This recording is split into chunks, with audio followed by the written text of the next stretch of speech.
They call it the Dream Tour, where the world's elite professional surfers travel to the most exotic surf locations on the planet in their crusade for perfect waves and the sport's highest accolade, the title of ASP World Champion.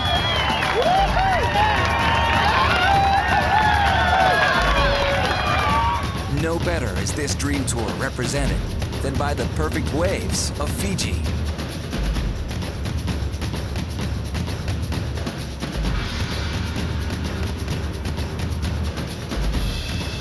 Welcome to Stop 4 on the Foster's ASP Men's World Tour, the Quiksilver Pro Fiji.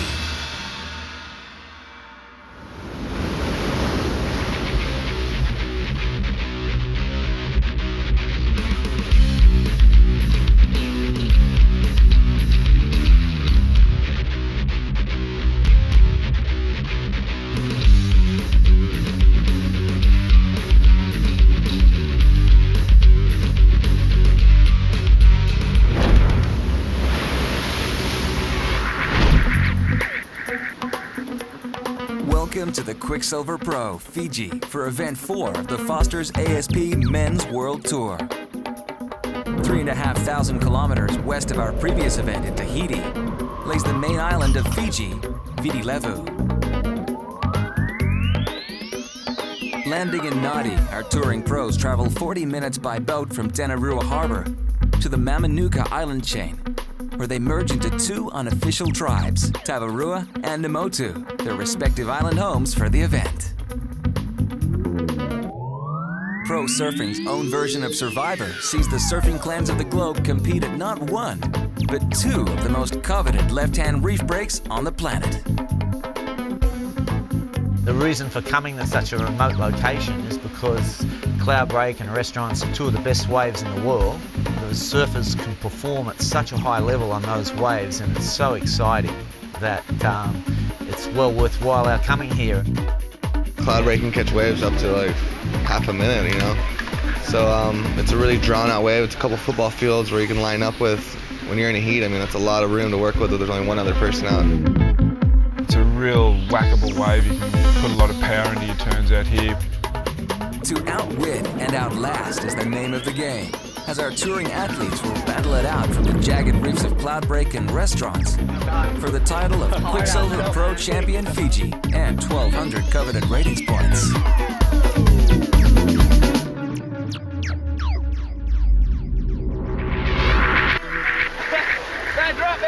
In Event 1 of the Foster's ASP Men's World Tour, it was dark horse Michael Lowe that charged through the field on Australia's Gold Coast.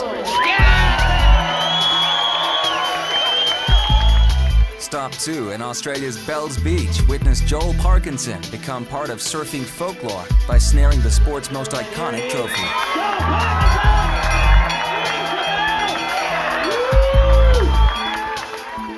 Event 3 and 2001 world champ CJ Hobgood conquered the heaviest wave on tour, Tahiti's Joku. Stop 4, the Quiksilver Pro Fiji. Who will prevail in the postcard perfect lefts of this island paradise?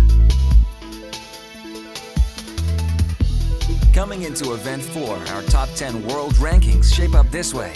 At number 1, we see Andy Irons still in the driver's seat ahead of 2003 nemesis Kelly Slater. CJ Hobgood holds down 5th after his win in Tahiti, whilst the Aussie duo of Danny Wills and Luke Egan are equal 10th.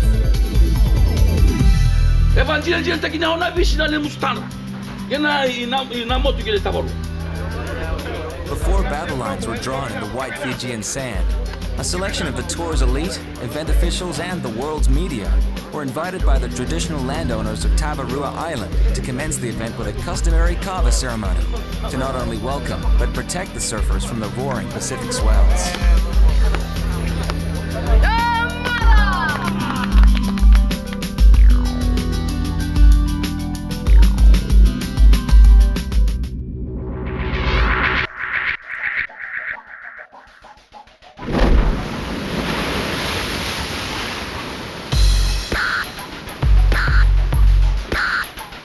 pristine conditions greeting officials on day one of the event window.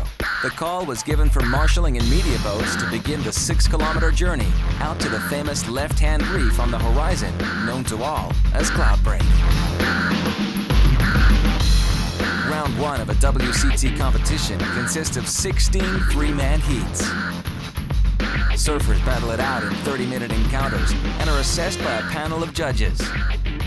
The best 2 rides count towards a total score out of a possible 20 points.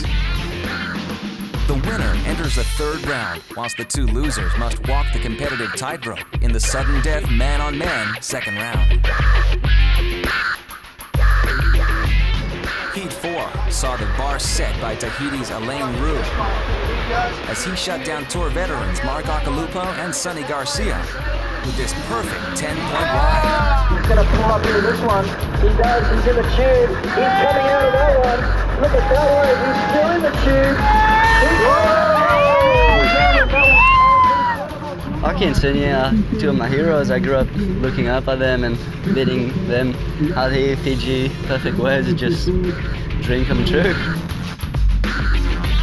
Kieran Perot made a welcome return to the round 1 winner's dais as he overcame wildcard Luke Monroe and event 3 champion CJ Hopgood.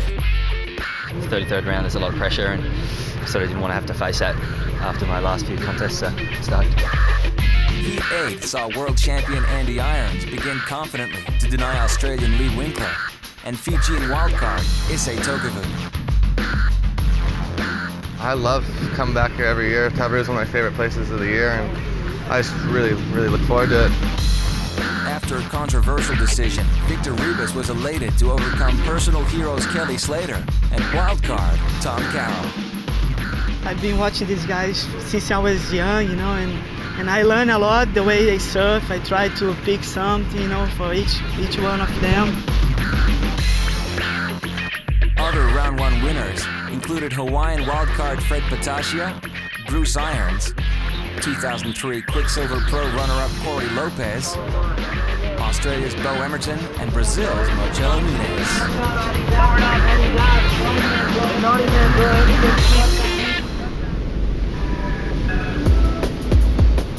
With a change both in swell and format after several lay days, contest director Rod Brooks made the call to move 500 meters off Tavarua Island to the aptly named restaurants. Today Cloudbreak's a bit big and messy. It's not possible to get such long rides there as it is normally on a south swell. So we've moved to restaurants and very pleased to have it here. It's a fantastic wave. Heat 1 saw multiple world champion Kelly Slater put his uncharacteristic 1st round loss behind him to shut out local wildcard Issei Tokavu. In a low-scoring affair, the shock of the round came via wildcard legend Tom Carroll as he narrowly defeated 2003 world number 3 Taj Burrow. Being 42, it's an odd feeling being in amongst 20-year-old kids ripping the living daylights out of every way they find and so coordinated and so slick with their performance. It's just it's just an honour being here and being around it. Injury replacement Shane Powell was another to shock as he overcame 2002 Quiksilver Pro Fiji champ Michael Lowe. Tahiti champ CJ Hopgood put on a strong showing to shut down wildcard Luke Monroe.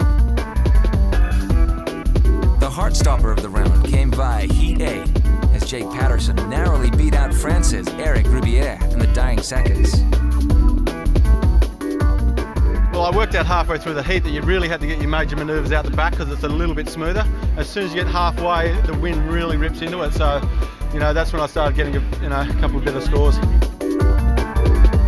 Others to escape the dreaded 2nd round and equal last were Dean Morrison, Brazilian duo Paulo Moura and Neko Patarats, Sonny Garcia, and the USA's Damian Hopgood.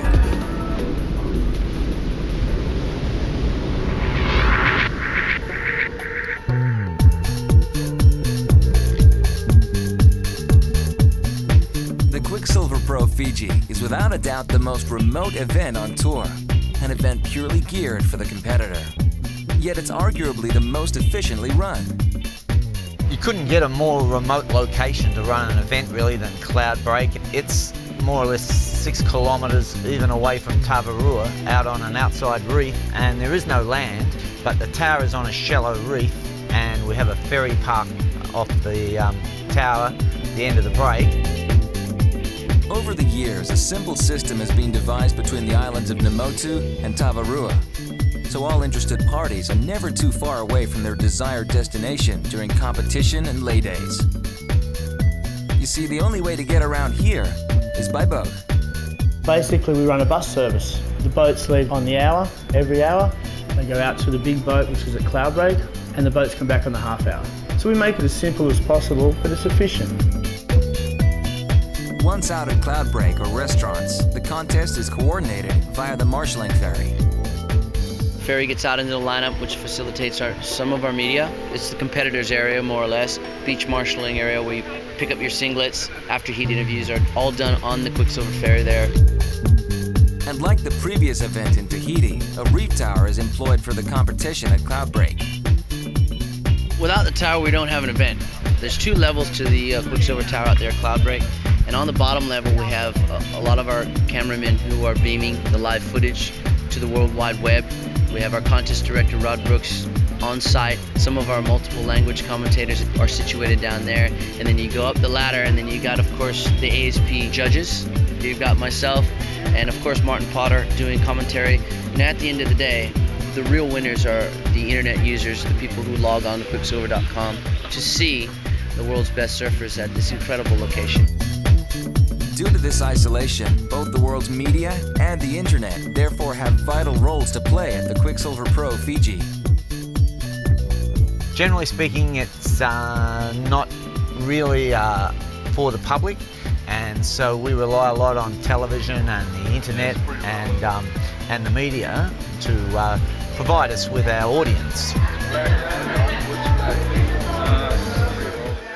Okay, there we have it. The first heat of round number 2 is underway. The online part of it's become really important to us now. The technology for that is still developing, but generally speaking, we're getting very good audio from here. We're getting scores out, and we're getting vision. Comes off the bottom again, hits the handbrake, pulls into a nice tube ride. You go from one island to another island, out to Cloudbreak, and then we beam it out across the world, and we're on this tower approximately 6 kilometers in the middle of nowhere. By employing cutting-edge technology and an exceptional logistical plan, the Quiksilver Pro Fiji is by far one of the planet's most unique sporting tournaments.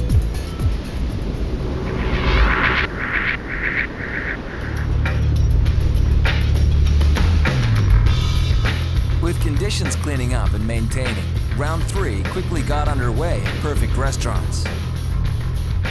Heat 2 saw the Battle of Brazil as Paulo Mara went toe-to-toe with compatriot Neko Patarats. Patarats was unable to continue in his scintillating second round form and went down to good friend Mora. We're talking to Mora, he knows everyone has to do the job, and Neko did an amazing hit yesterday, and he's already stoked with that hit and stoked with my hit today. Tour journeyman Sonny Garcia was the next in line, taking on the USA's Pat O'Connell. He's got a big section ahead of him. He's going to hit the handbrake. He pulls into the tube. Pat O'Connell comes flying out of that one. The Hawaiian put on a powerhouse performance to oust O'Connell and prove to the doubters that he is still a force to be reckoned with. You know, I have a little motivation seeing that Chris Moore from Surfing Magazine seemed to think that I'm not going to requalify this year, so I want to kind of take it and stick it where the sun don't shine. Giant killer Elaine Rue was next, taking on 2001 world champion CJ Hopgood. Flexing his form from the previous event, Hopgood outmaneuvered and outgunned the young Tahitian with a succession of superior rides. Flying out of that one as well. Big snap off the top again. CJ Hopgood on fire. Heat 6 saw another nail-biter ensue. Marcelo Nunes had confidently racked up enough to oust Australian Jake Patterson, going into the declining seconds of their encounter. And it is Jake Patterson up and riding with 15 seconds. Again, Patterson left it until the death knell to claim this ride and the heat. Jake Patterson deep in the barrel, still going, and he comes out. It's not very often you see me claying waves. I think I've done it twice in my life, and so that's how stoked I was. The much-anticipated bout of Heat 8 got underway as dual world champion Tom Carroll had current world champion Andy Irons momentarily rattled with this ride at Heat start. Okay, up and riding, surfer in red, Andy Irons. Irons dug deep, however, and showed the worthiness of his mantle to square away the second perfect 10 of the event. He comes out of that one. Andy Irons on a screamer, big huge backside off the top. Andy Irons snaps around, slides into a nice little T-bot on the inside bowl. He's going to come out of this one. Come on out, Andy. Yes, he does. I just knew I had to catch really good waves, and I wasn't going to settle for a wave that was 7. I knew I was going to need really big scores, and that first wave just lined up perfect. With another 9+ ride, Irons' personal hero was left with little to reply. That's the way life goes, but geez, he's the current world champion. It's just great to be out there and competing against him. Teammates Kelly Slater and wildcard Fred Patacia were next in the restaurant's lineup. Hawaii's Patacia was clearly the aggressor, and it paid in dividends as he delivered the upset of the round and possibly the event. Getting Kelly in a heat for the first time in my life, it was just really mind-boggling, and I think I just got really lucky. I got the right waves. Slater, though, remains positive about his title aspirations despite his early exit. I didn't even surf in this event last year, so at this point I was behind where I'm at now. So, if I can get my head back together where I was last year and start surfing at that level, competing at that level, then it'll be an interesting finish to the year. Not to be outdone by his twin CJ, Damian Hopgood put on a commanding performance to end Kieran Barreau's Quiksilver Pro campaign. Other third-round winners included 2000 event champ Luke Egan, former teenage prodigy Tim Curran, and Brazilian powerhouse Guilherme Hurdy.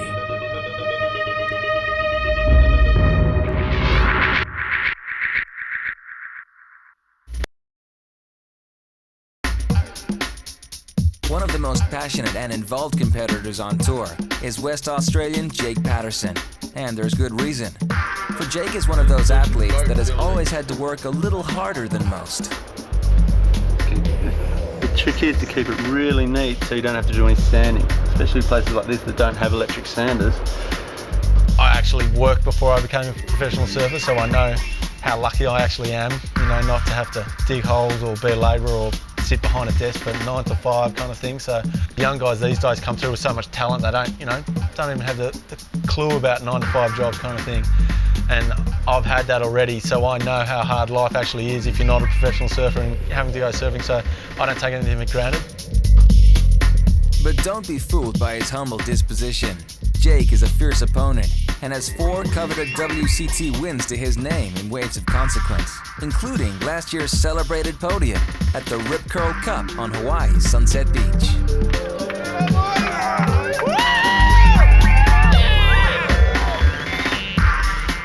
Winning in Hawaii is pretty special. I mean, a chance to win a CT in Hawaii, I just went, I'll hurt later. I'm not hurting right now, no way.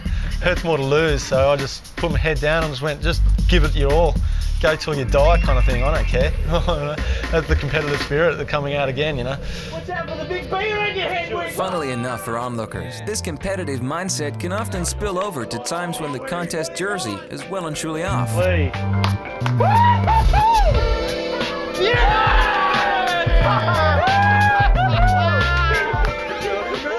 All of us are so competitive, we have to be to survive basically, and we kind of take it into everything we do. It's just the way I grew up, and it's the way how you've got to be to survive in this game. So I know we take it a little bit too serious, I guess, sometimes about little things, but it's all good fun in the end. We all have a laugh at the end of our bocce games and our ping pong and our tennis, and yeah, we're all pretty, don't give anyone an inch.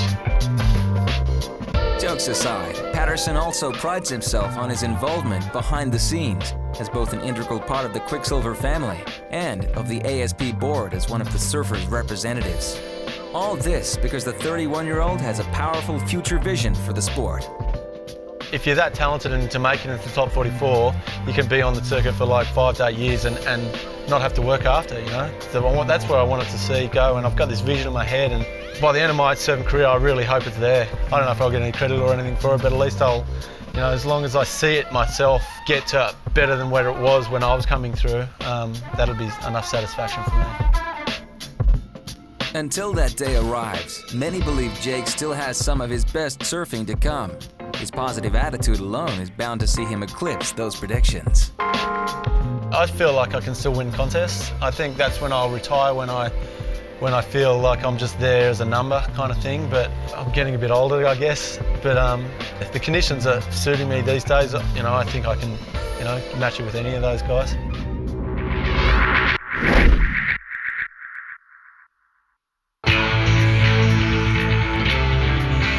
Round 4, and 16 surfers had made it to the business end of the competition, battle-weary but eager to carry on. Defining this round would be the final heat held at restaurants between Mark Akalupo and Brazil's Paulo Moura. Moura struck early against the '99 event champion and quickly pulled ahead.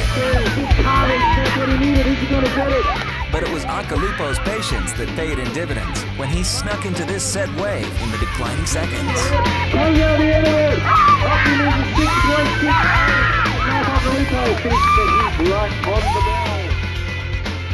Just paddled up the point, just thinking, I've only got 30 or 40 seconds, I'll say I'll go up there, because if I stayed where I was, I would have run out of time. But I went up there and sure enough, wave came out of nowhere. And I don't know, that was from the Fijian ladies or something, because that was a sweet wave. It came all the way. As competition moved back out to Cloudbreak the next day, our pros were dusting off their bigger boards as 6 to 8 foot walls of raw South Pacific power marched into the famous left-hander. Surprisingly, powerhouse Hawaiian Sonny Garcia was at odds in the tricky conditions, which CJ Hopgood used to full effect, nailing his heat win with a 15.5. He's been surfing great, and I knew he would outturn me and outhack me, and I just, I was going to accept that, and I was just going to try to get barreled, and it ended up working out.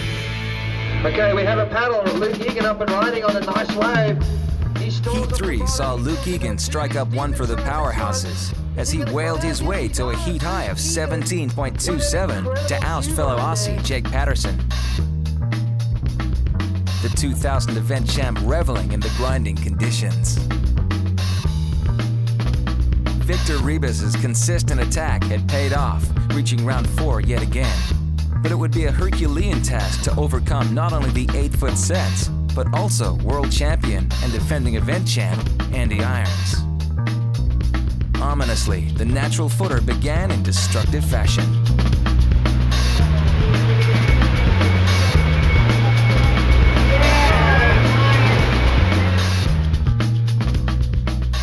With consecutive 10s, Irons had again proved too strong, doing just enough with a 14.83 to end the Brazilian's Fiji campaign. That's all I really had. It's that one really good wave. I almost didn't go. It looked like I was too deep on it, and dropped in. Actually had to do a bottom turn before getting in the barrel to get some speed going. And the thing just drained so hard. I was on the foam ball like 2 or 3 seconds, and just kind of kicked me off into the front of it, and came out all ecstatic and stoked. Taylor Knox was another to suffer from a man-on-man mission, as Damien Hopgood followed in twin brother CJ's footsteps by moving into the next round with a win over compatriot Knox. But it was Heat 6 that claimed the most popular victory of the round, as Tim Curran, who has struggled to shake off a 2-year form slump, finally turned the corner to stylishly shut out Brazil's Guilherme Hurdy with a convincing 16.06. It's been like actually 4 years since, maybe 5 since I've got a 5th place. So I'm so happy. I thank God for that last wave and that last heat.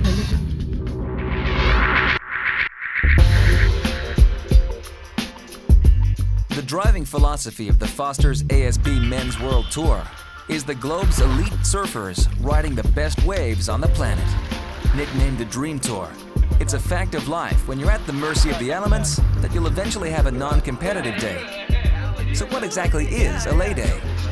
You have your 10 or 14 day event windows and only needing 4 days for competition, 4 or 5 days, depending on how you work it. you're gonna get those lay days. What a better place to spend your lay days than right here. With so much to do and see, the Quiksilver Pro Fiji is one of the few places our touring pros actually welcome lay days. There's a lot to do here, even when the waves are flat. You know, you can just go snorkeling or fishing or anything like that. And it is the dream tour, you know, it is. It really is. And this is a dream place. Yeah, baby! It's down to 2, boys! Hang out at the pool or playing ping pong or down at the pool table. I mean, there's so many things to do around here.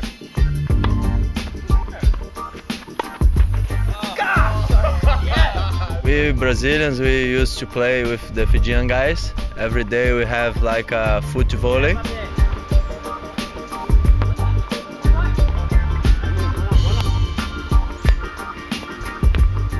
Nice to have a lay day. You're away from the rest of the world, and you know, it's good to take some time and just relax and think about the contest. And you know, it doesn't get much better than this on a lay day.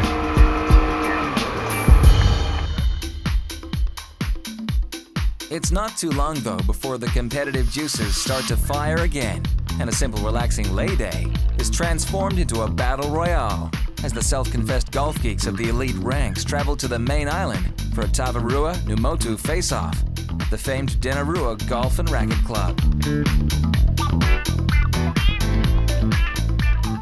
See these guns? See those things, dude? Yeah, that's right. You Aussies better look out. Whoever loses the hole's got to play with the pink ball. 200-yard par 3.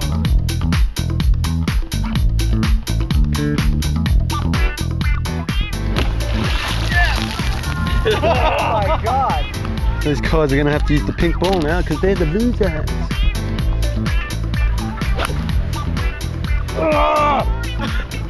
I don't like hooking.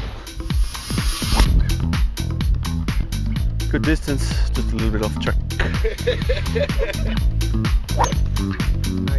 Good distance, bad line.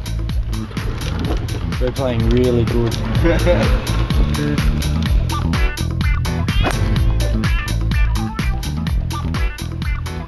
We'll never know. We parred all the first 5 holes, 6 holes. And then you fell apart on the back, so I think the eventual winners are us. You guys didn't win. Of course we did. No, you didn't win. We'll be a draw. We'll both have a bottle of wine. All right, the winner of today's golf, right? Yeah, that's right. Okay, All right, well there done. you go. All right. So, get back to your lunch.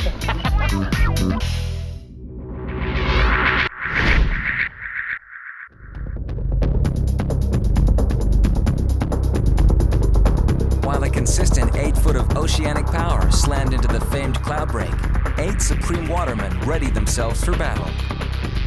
No less than 3 previous event champions were still in the running, as Florida's CJ Hopgood paddled out against 99 event king Mark Okalupo.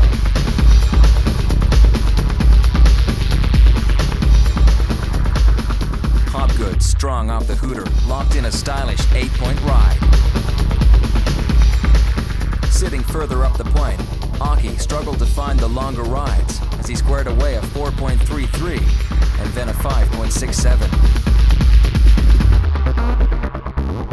Aki's return to the winner's circle was brought to a halt as CJ locked in this 8.67. You gotta know when to hunt for them and then know when to, you know, hang tight and catch your waves. So yeah, I just got on a little roll, and there was a couple barrels I didn't come out of. Actually, I was kind of bummed I didn't, but no, it was good. I'm stoked to be in the semis.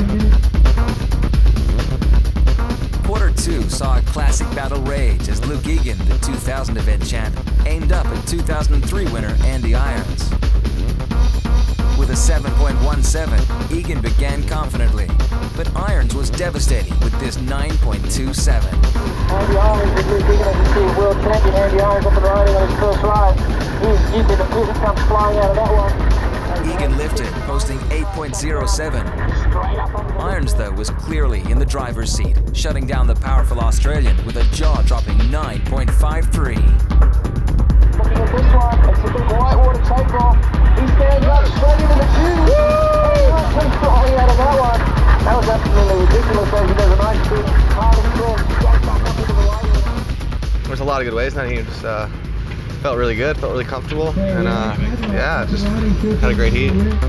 Enduring a 2-year form slump, Tim Curran had grown with confidence with each of his wins. Stoked to have turned the corner, he was keen to roll on as he came up against the giant killer in Hawaii's Fred Patasia. Timmy Curran taking off on an insane wave. He pulls straight into the tube. Curran quickly racked up 2 8+ rides. Flying out of that huge gouging cutback. Patasia, in reply, could only muster 2 mid-range scores. Curran now elevated to his first semi-final in 5 years. I was blessed to be able to get 2 waves in the beginning, and then it was just kind of like not a lot of waves till the very end, and I don't know, I really enjoy making heats. In a U.S. saturated draw, Dean Morrison was the lone Aussie left in the tournament. He would have to pull out all stops if he was to deny a rampaging Damien Hopgood his second ever semi-finals berth. Morrison began shakily. Hopgood pounced, slotting his way to a 7.33.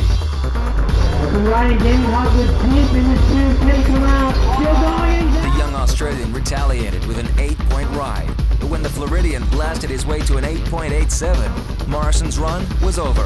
Hopgood now facing off with U.S. buddy Tim Curran. Tim's my good buddy, and I'm super stoked to see him do good. He's had some bad luck the past couple years.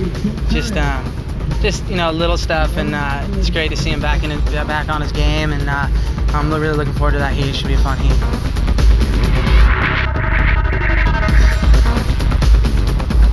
Semi-final qualifiers see the Hopgood twins on fire as CJ takes on the might of the world champion Andy Irons. While Damien goes toe-to-toe with compatriot Tim Curran in Semi-2.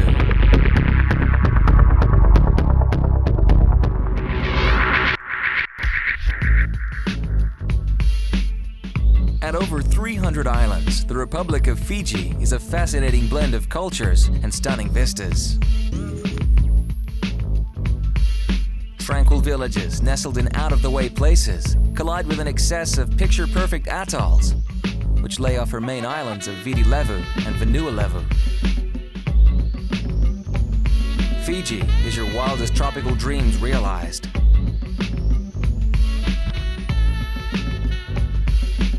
Ideally located in the tropics of the southern hemisphere, she lies on the 180 meridian where the dawning of each new day occurs. Of the 300 islands, humans inhabit only 100 or so. The rest are left as nature reserves. Amid its wealth of natural beauty, Fiji's true magic lays in its people and the fusion of diverse cultures. The likes of Melanesian, Polynesian, Indian, Chinese, and European influences due primarily to Fiji's role as a trade hub during the 19th century. The indigenous Fijians, in particular, are known for their sincere and warm nature, and it's not hard to comprehend when every corner you turn, you're greeted with songs and smiles.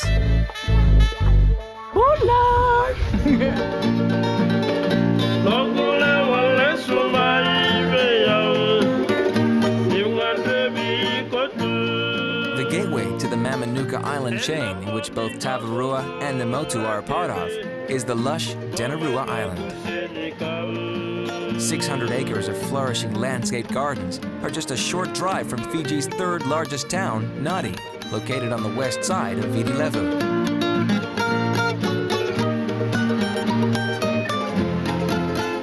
With the South Pacific's leading golf course and the Sheraton Fiji and Royal Resorts as centerpieces, Denarua Island is the perfect stepping stone to and from the outer reef beauty of the Mamanuca archipelagos.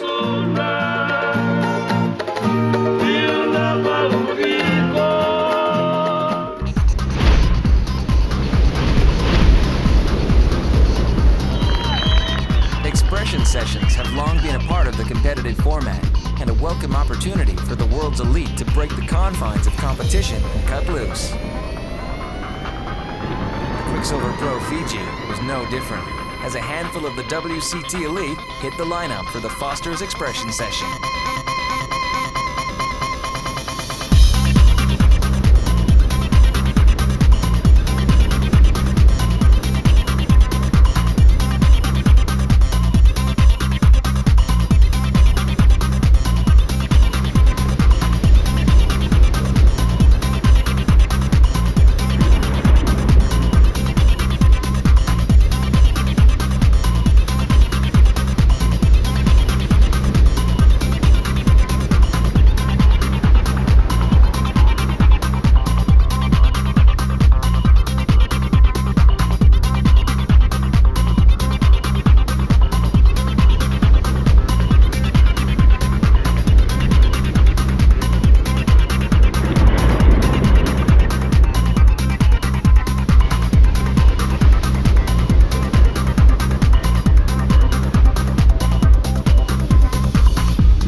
It's really good to get a warm-up out there before the contest started. It was a little bit wonky, but it's just starting to clean up right now. The tide's running out, so I'm pretty sure we're going to see way more waves. That, you know, one of the ones I got, it was a pretty sick barrel, so probably the best one I've had since I've been here, so I'm pretty stoked.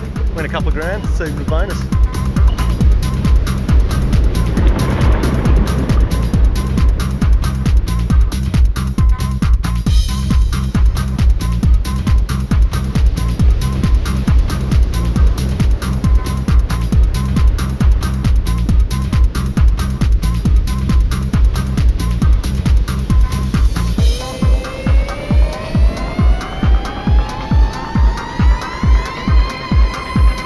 $1,000, the best maneuver going to the Hawaiian, Sonny Garcia.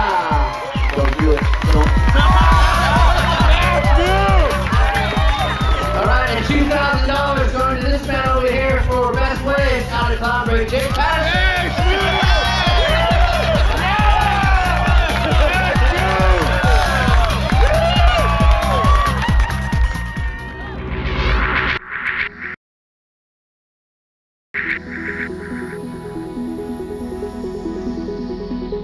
A 40-minute boat trip from Denarua Harbor sits 3.5 acres of pure postcard perfection.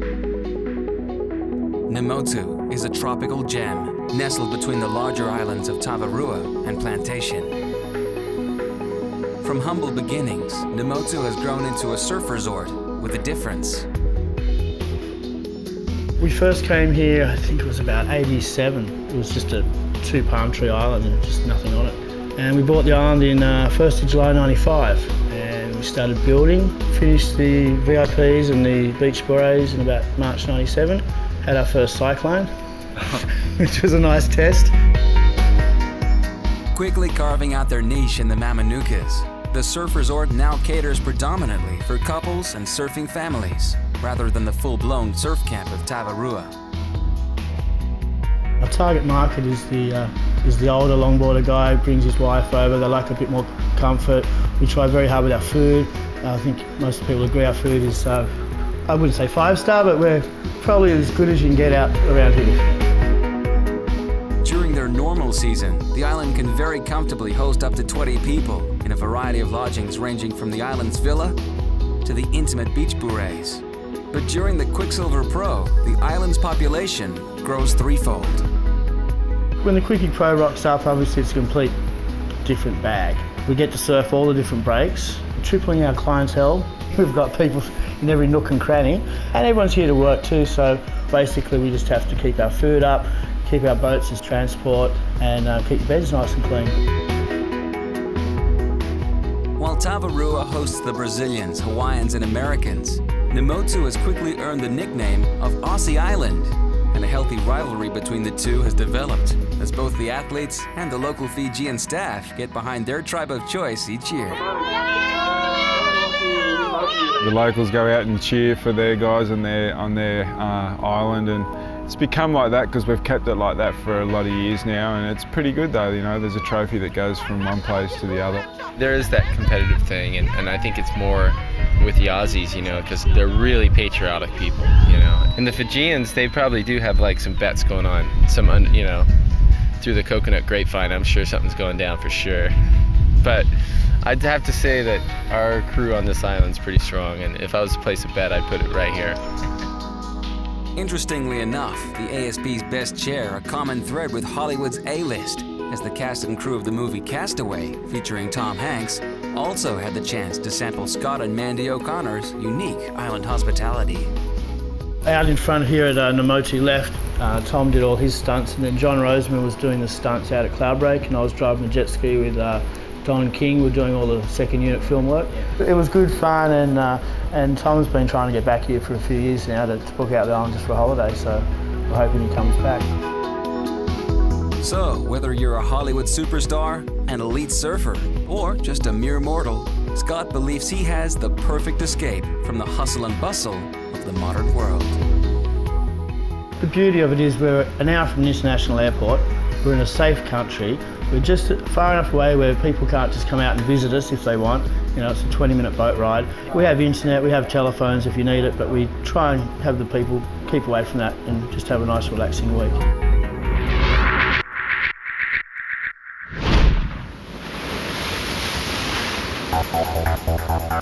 With waves of consequence now pounding the outer reef of Cloudbreak, 3 Americans and a lone Hawaiian shaped up for the final push to the finish line. Outstandingly, the Hopgood twins CJ and Damien both had semi-final berths via stylish and fearless surfing.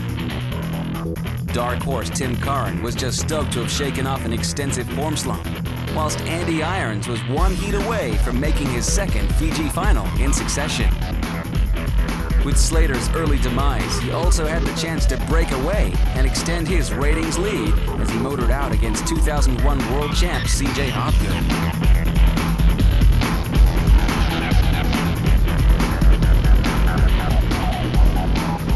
Hopgood was the initial aggressor as he locked in a searing 9.17, setting the tone for the encounter. Irons played the waiting game, and with an 8.5 already to his name, he stroked into this monster. Way at the point slide, into the fish, getting come on. Yeah, he comes out, Andy Irons. Just another day in the life of the world champion. Unanimously, it was another perfect ride for Hawaii's Irons.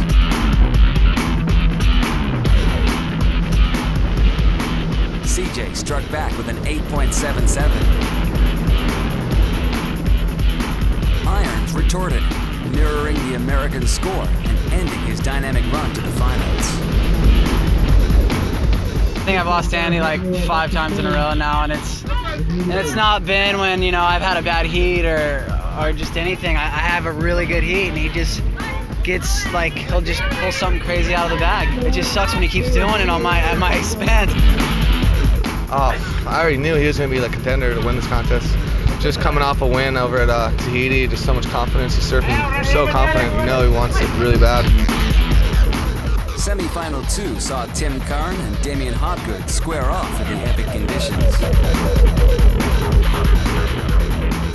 Curran's last WCT win was back in 1999. Well overdue for another finals berth, he started strong, locking in a keeper with 7.83.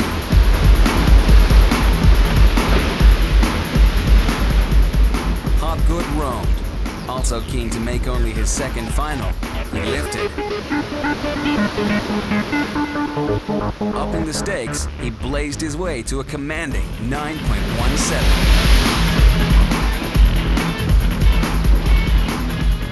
As Curran locked in a 7-point ride, Hopgood rose again, delivering the killer blow by way of a 17.1 tally.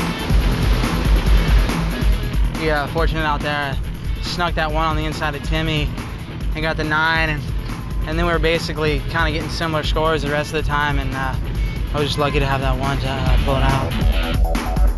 A Hopgood's final that threatened during the course of the event had come closer than ever, but the day was not yet over.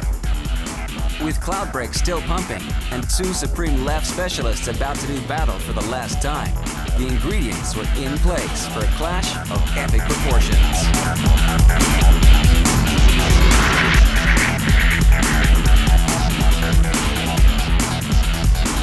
So the final for the Quiksilver Pro Fiji sees Andy Irons primed to defend his Fiji title against Florida's Damien Hopgood, who reaches the second final of his WCT career.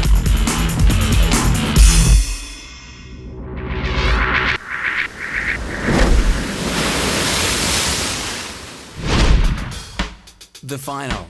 2 athletes primed for combat at all-time Cloudbreak, each with their own incentives for victory. Andy Irons' run to the final had at times reached the realms of competitive perfection. With no less than 3 10-point rides to his name, he was clearly the man to beat. A win today would defend his 2003 Fijian title and would secure him 1,200 vital ratings points, extending his lead on the other World Championship hopefuls. Damien Hopgood had often threatened to achieve as much as 2001 world champion and twin brother CJ, but had until now come up short. In just his second ever WCT final, one of the most underrated surfers on tour had the chance to finally shine.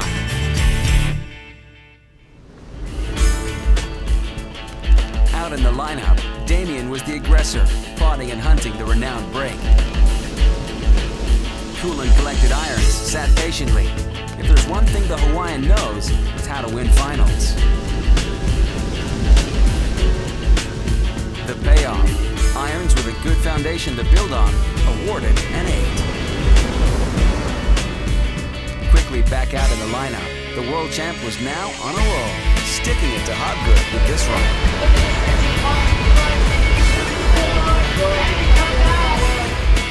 His incredible tube-riding prowess awarded a 9.33.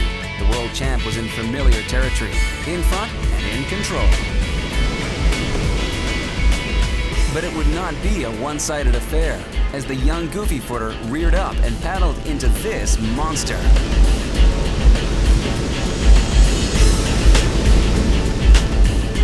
Back in the game, the Floridian awarded a perfect 10 for his gutsy and stylish barrel, motored back out to the lineup, hungry for more. Going toe-to-toe, the Hawaiian Ironman rallied and replied this time with an amazing 9.63, giving him a colossal 18.96 tally.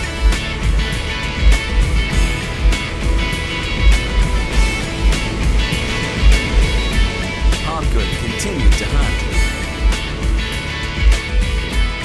Still in the game, the American required a 7+ ride when he paddled into another cloud break monster.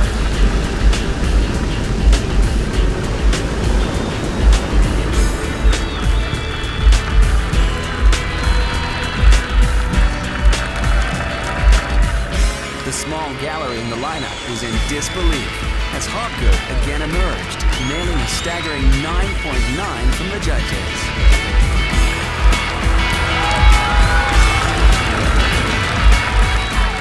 Now, with an astonishing 19.9 points out of a possible 20, Andy Irons needed to better both his 9+ rides to overtake Hobgood.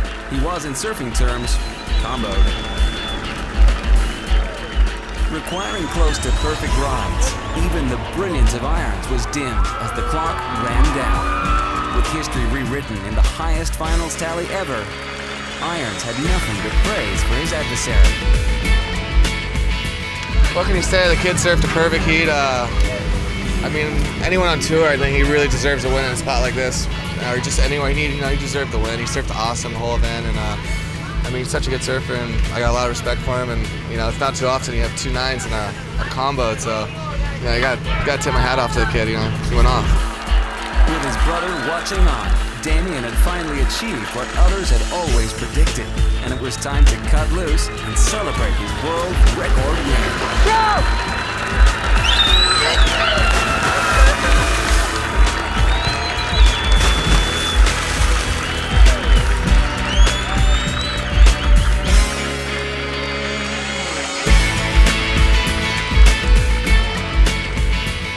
I don't even remember, if you could ask me how the waves were. The only thing I remember is just standing straight up in one of the pits, and everything else was just a blur. And I knew Andy had sick waves. Dude, the guy drops 10s like it's nothing. And even when there was a minute left, I had him combo, and I still was like, dude, it ain't over till the hooter blows, because the guy's just that crazy. Along with his world record tally, Damien Hobgood collects his first winner's check of $30,000 US. Second for the second time this year is world champion Andy Irons. Equal third goes to Damien's twin bro CJ and countryman Tim Curran. And an equal fifth we have Akalupo, Egan, Patasia, and Morrison. There he goes,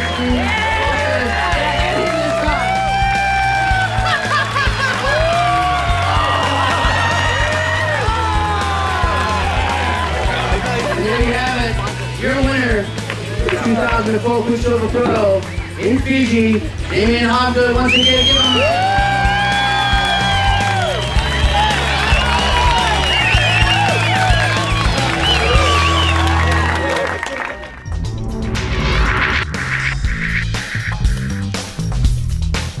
After event 4, we see Andy Irons maintaining control. Close to 1,000 points now ahead of the USA's CJ Hobgood, who's leapfrogged countryman Kelly Slater. Rocketing into 5th is twin brother Damien, whilst Joel Parkinson slips to 10th due to his sitting this one out to welcome a new daughter into the world. Good mate Dean Morrison is at 11th. whilst Fanning, Rebus and Garcia round out the top 20 at equal 19.